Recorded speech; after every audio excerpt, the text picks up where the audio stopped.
Wow. I think I'm finally getting my own setup because I haven't watched any videos on Dead by Daylight, but I definitely want to make my own setup so I can feel like I'm goated. So in today's video, I'm going to be talking about the perks that I use and also the perks that I prefer to use. So first of all, I'm going to talk about the perks that I already have set up there. So I have one perk called Deliverance. And what that does, depending on your rarity, and mine is green, so depending on your rarity, it does the same thing but for a longer duration, right? So for Deliverance, you now have a 100% chance to unhook yourself during the escape attempt.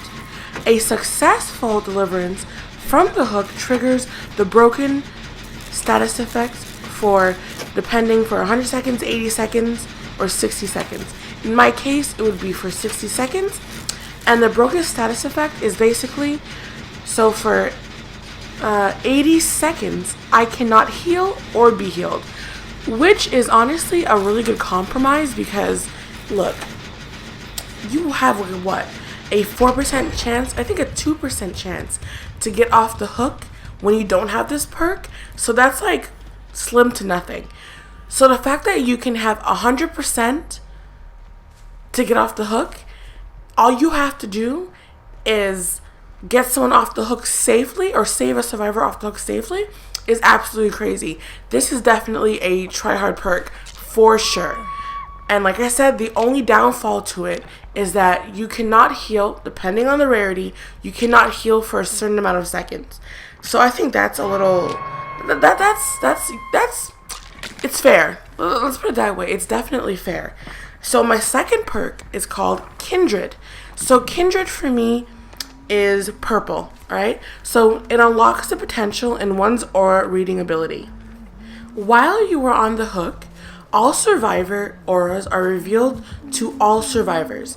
If the killer is within a range of, depending on the rarity, so mine would be 16 meters, their aura is also revealed to all survivors. While any other survivor is on the hook, all survivor auras are revealed to you. And I guess for the killer, if the killer is within a range of, let's say 16 meters, their aura is also revealed to you.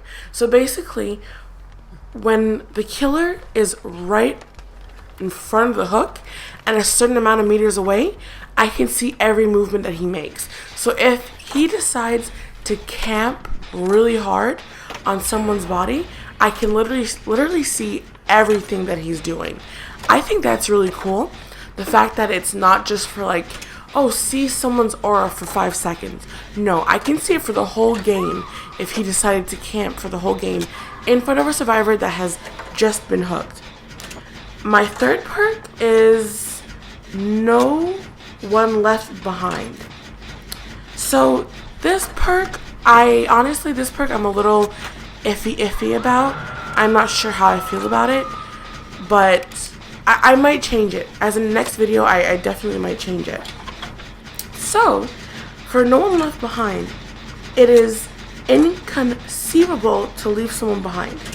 Once at least one exit gate has been opened, you gain, depending on your rarity, like I said, mine would be 75% more blood points for actions in the altruism category and perform them 40% quicker. The aura of all other survivors are revealed to you. Wait a minute. Now that I'm reading that doesn't sound too bad. So you're telling me if I upgrade this to legendary, which is purple, I get 100% more blood points. Okay, so I can kind of understand why that perk may or may not be used. But another thing is, it may suck because so many people are used to getting blood points. I don't think they're gonna need a perk for blood points when you can use add-ons and stuff like that for blood points. Like for example, in this Halloween event going on, you get like triple the blood points. So let's say I have 19,000. There's a possibility with that new perk for the Halloween event, I can get about 30,000 blood points. So do you really need this perk? Maybe not. Maybe you don't need it. I don't think so. But you know what? It is definitely still a good perk. But people would rather use a perk that does an action, as in like self-care heals, or like deliverance, it gets you off hook. That's more of like an action type of perk. So I think people would prefer action type of perks. Maybe not, maybe. So now that I explained all those perks that I have there, there's two, but there's one specific perk that I'm really gunning for, and that would be Premonition. So when I was using Claudette, I used Premonition all the time, but I haven't seen, while upgrading my my blood web, I haven't seen any perk even close to Premonition. So it hasn't been there, even though I've been upgrading the blood web for quite a while now, and I haven't seen Premonition anywhere. So basically, what Premonition does is it gives you an auditory warning when looking in the direction of the killer in a 45-degree cone within a range of 36 meters. Premonition has a cooldown time of, in my case, if I get it, most likely I'll have it at, well, I'll tell you. It goes from 60 to 45 to 30 seconds. So the better the perk is, the least cooldown time you have. So yeah, so each time it activates, it has 60, 45, or 30 seconds to cool down.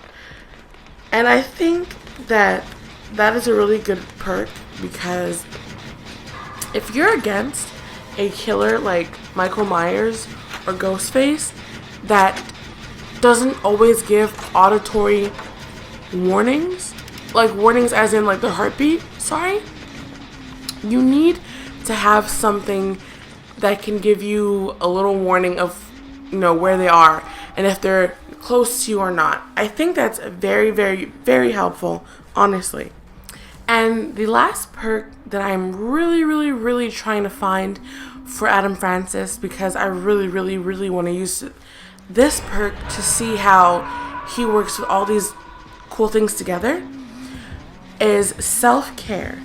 So basically, self-care unlocks the ability to heal yourself without a med kit at 50% of the normal healing speed, and it increases the efficiency of medkit self-heal by, depending on the rarity, 10, 15, or 20%. So those are the perks that I would like to have. Those two perks are something that I'm really looking for, because like my friend brought up to me the other day, he said that the coolest thing about this game is basically that you can get whatever character is almost your favorite character, play other characters that you're not really that into but you like their perks, and if those perks can be used with all survivors, you can use the survivor that you are more fond of, and you can add all these perks together with the character that you are crazy about, and it'll definitely make you OP, overpowered. So that's what I'm trying to do. I'm also going to try to use other people, because I don't want to make so many videos, like thousands of videos with only one person, even though, oh my gosh, I would, because I don't know what the other people are good at, so that kind of makes me a little nervous. So anyways, I hope you guys enjoyed this video. Give the like button some love, and I will definitely see you guys in the next video. Bye!